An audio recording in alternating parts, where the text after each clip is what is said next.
mambo ya Busia. Nataka niongeleshe gavana Otuoma. Huyu gavana wa Otuoma ni gavana wa ODM. Mimi nataka niongelee siasa ya ODM hasa mambo ya upande wa Busia. Yeye ni Misha Maizi.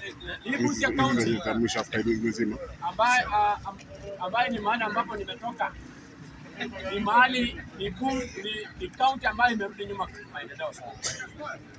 Na imerudishwa na chama cha ODM. 2013 walifanya ukora, wakabadilisha sidai matokeo, wakaweka mheshimiwa Ojamong. Ojamong alipora mali ya Busia yote, akapeleka upande wa Uganda, na vile vile akapeleka kwa headquarter ya hapa Nairobi, hapa headquarter ya ODM. Saa hizi Busia na county wakakuja wakajifanya wakampea mheshimiwa Otuoma. Otuoma ameharibu Busia, na Otuoma saa hizi hafanyi maendeleo yote hata moja Busia. Kazi ya Otuoma ni kuua vijana wadogo, kuua vijana. Busia county Otuoma ameua vijana wengi sana, na hatuwezi kubali kama gavana ako arrogant hivyo. Kazi ya gavana ni kuprotect watu wake na kufanya maendeleo, lakini kama gavana anakuwa hostile, yeye ndio na plans goons, kuchoma maduka za watu, kupora watu na kunyang'anya watu. Hiyo maneno kama hiyo hatuwezi kubaliana.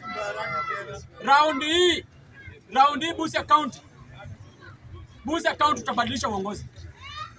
Hatutaki chama cha ODM Busia County. Na nataka kuambia unaongea leo jioni saa 11. Sisi yule mtu tunajua ni Sidai. Sidai ndio atakuwa gavana Busia County. Upende usipende, Sidai ndio atakuwa gavana. Ojamong hata ushikane na Otuoma, hata hiyo seneta hiyo.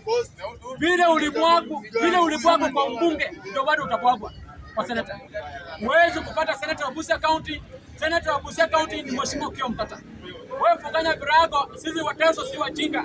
Tumekupea mbunge miaka 10, tumekupea gavana miaka 10, tena unakuja unataka kuja seneta. Si wewe peke yako ndio umesoma huko. Watu wengi wamesoma, wanataka viti. Na mimi nakwambia Ojamong, bali umefikia hautafaulu. Wacha nirudi Nairobi hapa sasa. Wanajua watu wengi wameongea kiukora hapa. Na mwingine ninakaa hapo anasema Ojamong atalimbaka mtoto wa shule ndio akatorokea Nairobi. Wacha nikwambie yule mtu anaongea hivyo hata maisha yake bado iko chini sana, na unajifanya uko kwa tutam hapo. Uko kwa tutam lakini unakaa shida. Uko kwa tutam unakaa shida. Hata chakula huwezi weka kwa meza. Watoto wako bado unashindwa kulipa karo. Unahangaika usiku na mchana. Na mheshimiwa Okumu anatuambia hapa ati yeye ni aspirant, ati yeye anafanya affordable. My friend, wewe ni aspirant, ninakupenda sana. Lakini hii kazi ya mjengo hii unaniambia unafanya kwa mjengo, ungeniambia nikakutafutia mapema my friend. Kumbe kazi ya ujenzi ndio ulikuwa nataka. Nimekuwa na watu wengi sana, hata kuna watu wanapanganga watu kazi kama kesho Monday. Tukakupanga mapema badala ya kupotea njia. Sasa kumaanisha hata kama Ruto angeleta ya affordable kumbe huko na kazi. Mimi nashangaa sana. Wewe kuja tupanga wewe na upate mkate wa kila siku. Hii mambo ya mjengo ya utasomesha mtoto my friend. Hii mambo ya mjengo kuna kazi mbili. Kuna kazi mbili hapa Kenya. Huwezi kuendelea kama mwanaume, huwezi ongea mbele ya watu. Kazi ya kusema tuweni watchman. Atuweni watchman nalipa shilingi 10,000. Atuwanafanya mjengo nalipa 500. Baba huwezi kupeleka ng'ombe kwa kina bibi.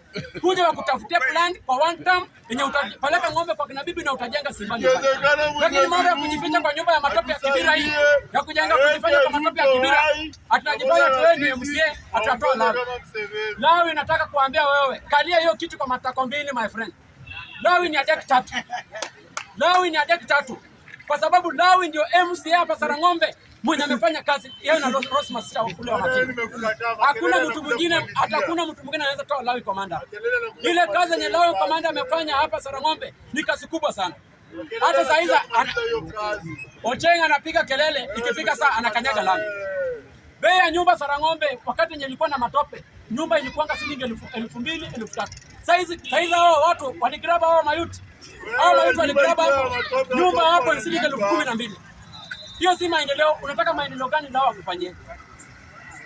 Sasa ujipange my friend. Sisi tuko tayari na mimi ni chief agent wa Mheshimiwa Lawi Komanda.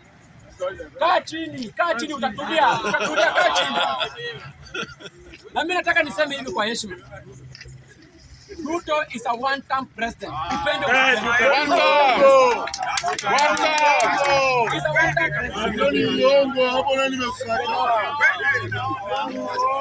Mr. Speaker, protect me.